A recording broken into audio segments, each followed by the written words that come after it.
Dollmann was another weak point. Dollmann in England, spying. All countries, Germany included, have spies in their service, dirty though necessary tools, but Dollmann in such intimate association with the principal plotters on this side, Dollmann rich, influential, a power in local affairs, it was clear he was no ordinary spy. And here I detected a hesitation in Davies's rough sketch, a reluctance, as it were, to pursue a clue to its logical end. He spoke of a German scheme of coast defence, and in the next breath of Dollmann spying for English plans in the event of war with Germany, and there he left the matter. But what sort of plans? Obviously, if he was on the right track, plans of attack on the German coast, as opposed to those of strategy on the high seas. But what sort of an attack? Obviously, again, if his railway ring meant anything, an attack by invasion on that remote and desolate littoral which he had so often himself declared to be impregnably secure behind its web of sands and shallows. My mind went back to my questionnaire at Bensersiel: can this coast be invaded? To his denial and our fruitless survey of the dikes and polders. Was he now reverted to a fancy we had both rejected, while shrinking from giving it explicit utterance? The doubt was tantalizing.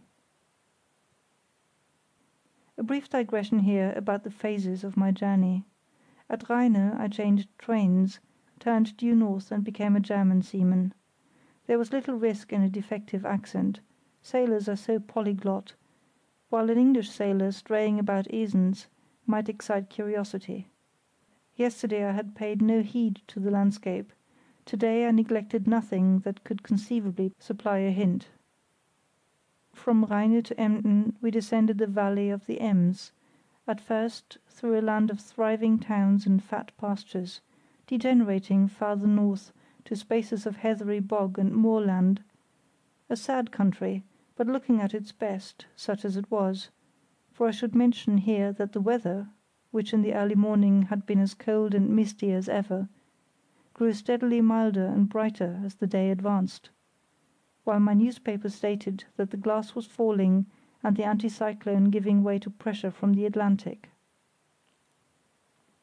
At Emden, where we entered Friesland proper, the train crossed a big canal, and for the 20th time that day, for we had passed numbers of them in Holland, and not a few in Germany, I said to myself, canals, canals, where does Böhme come in?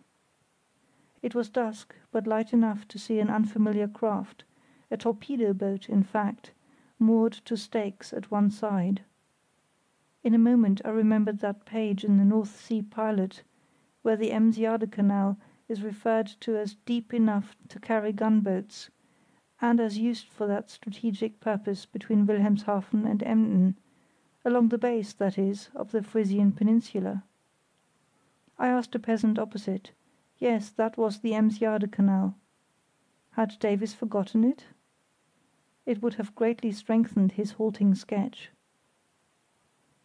At the bookstall at Emden I bought a pocket ordnance map (there is, of course, no space to reproduce this, but here and henceforward the reader is referred to map B) of Friesland, on a much larger scale than anything I had used before, and when I was unobserved studied the course of the canal with an impatience which, alas, quickly cooled.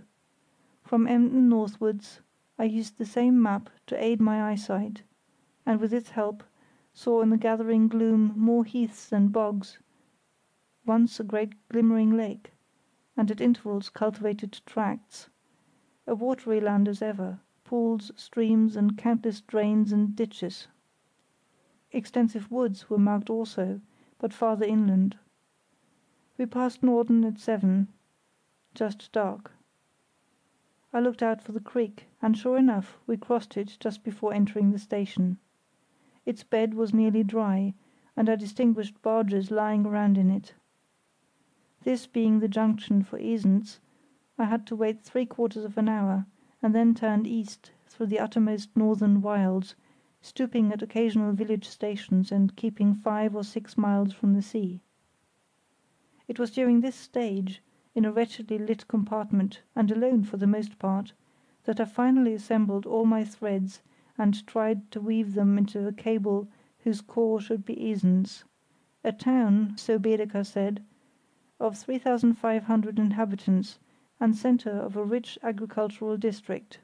Fine spire. Esens is 4 miles inland from Bensersiel. I reviewed every circumstance of that day at Bensersiel, and boiled to think how von Brüning had tricked me.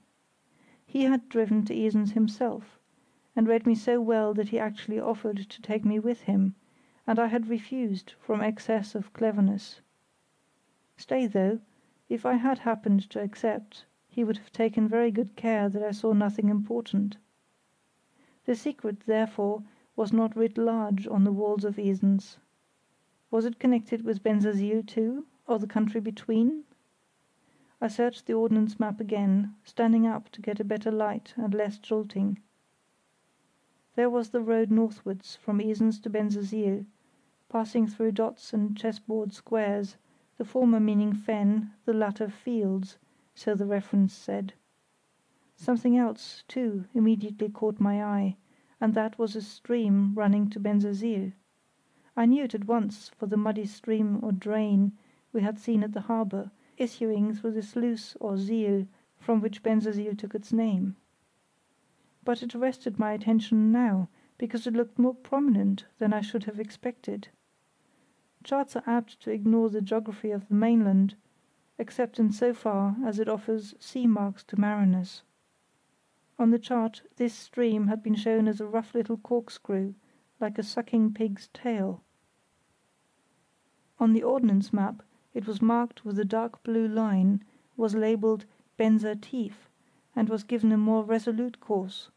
Bends became angles, and there were what appeared to be artificial straightnesses at certain points. One of the threads in my skein, the canal thread, tingled sympathetically, like a wire charged with current. Standing astraddle on both seats, with the map close to the lamp, I greedily followed the course of the Tief southward. It inclined away from the road to Esens, and passed the town about a mile to the west, diving underneath the railway.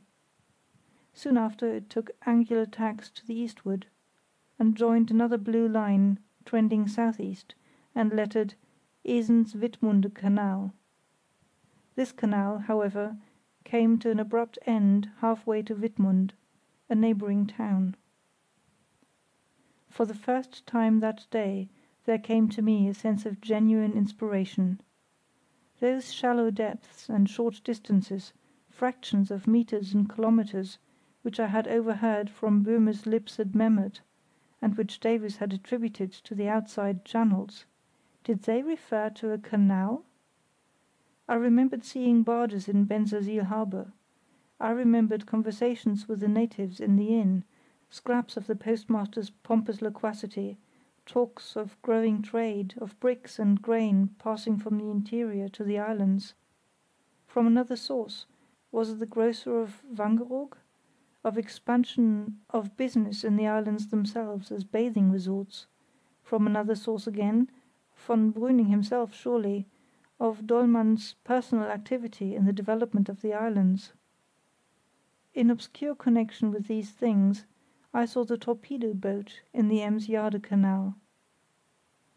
It was between Dornum and Esens that these ideas came, and I was still absorbed in them when the train drew up, just upon 9 o'clock, at my destination, and after 10 minutes' walk, along with a handful of other passengers, I found myself in the quiet cobbled streets of Esens, with the great church steeple, that we had so often seen from the sea, soaring above me in the moonlight. End of chapter 25.